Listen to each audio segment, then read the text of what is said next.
বাংলাদেশের বিমা খাতে বিদেশিদের আগ্রহ রয়েছে বলে জানিয়েছেন বিএনপির স্থায়ী কমিটির সদস্য ও পিপলস ইন্স্যুরেন্সের সাবেক চেয়ারম্যান আমির খসরু মাহমুদ চৌধুরী।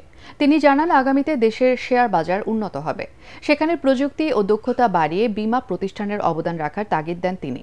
রাজধানীর বারিধারায় ইউআইটিএস ক্যাম্পাসে পিপলস ইন্স্যুরেন্সের বার্ষিক বিজনেস কনফারেন্সের উদ্বোধনী অনুষ্ঠানে তিনি এসব কথা বলেন।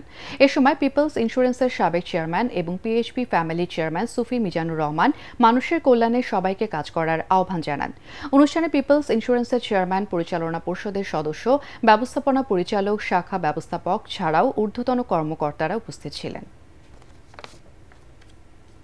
আপনারা পরিবার, পরিজন, আপনজন এই কোম্পানির সাথে যারা সম্পৃক্ত, এই দেশকে 30 লক্ষ শহীদের রক্ত দিয়ে স্বাধীন করছে, তাদের জন্য কাজ করেন।